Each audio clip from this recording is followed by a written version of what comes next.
John chapter 13, verses 34 through 35. A new command I give you, love one another, as I have loved you. So you must love one another. By this, all men will know that you are my disciples, if you love one another. Many say that Jesus, his Hebrew name Yeshua, was actually giving his disciples a new command here. Was that the case? Or was he simply expounding on a command that already existed? But it was simply the first time that he was expounding on it to his disciples? Thus, the old commandment was a new commandment to the disciples again. John chapter 13, verses 34 through 35. A new command I give you, love one another, as I have loved you. So you must love one another. By this all men will know that you are my disciples, if you love one another. As I have loved you, so you must love one another. This is where Yeshua expounds on his example of what he called the second greatest command in Matthew chapter 22. Yeshua replied, love the Lord your God with all your heart and with all your soul and with all your mind. This is the first and greatest commandment, and the second is like it. Love your neighbor as yourself. All the law and the prophets hang on these two commandments.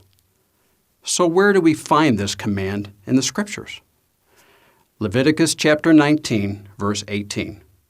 Do not seek revenge or bear a grudge against one of your people, but love your neighbor as yourself. I am Yahweh. So, was Yeshua giving a new command? Of course not. It's right there in Leviticus.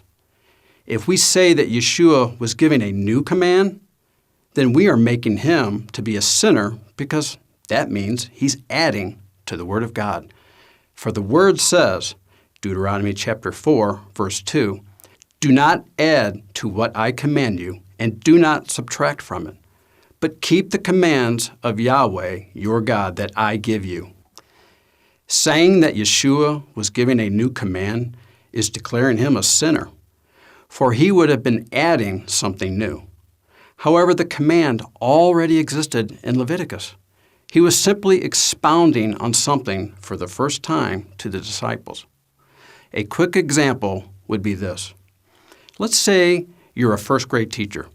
Halfway into the school year, you say, okay, class, today I'm teaching you a new element to math. It's called multiplication. Now, is multiplication new? Of course not. However, it's new to the class.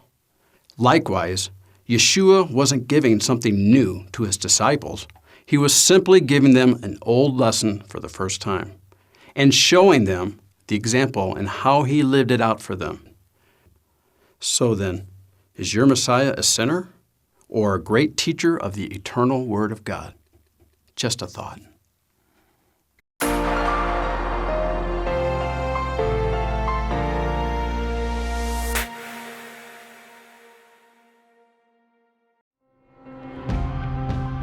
It is because of you, our generous supporters, who make it possible to offer these high-quality teachings completely free of charge.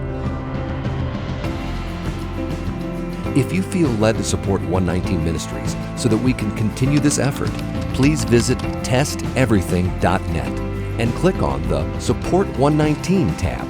Learn how you can partner with us to take the whole Word of God to the nations.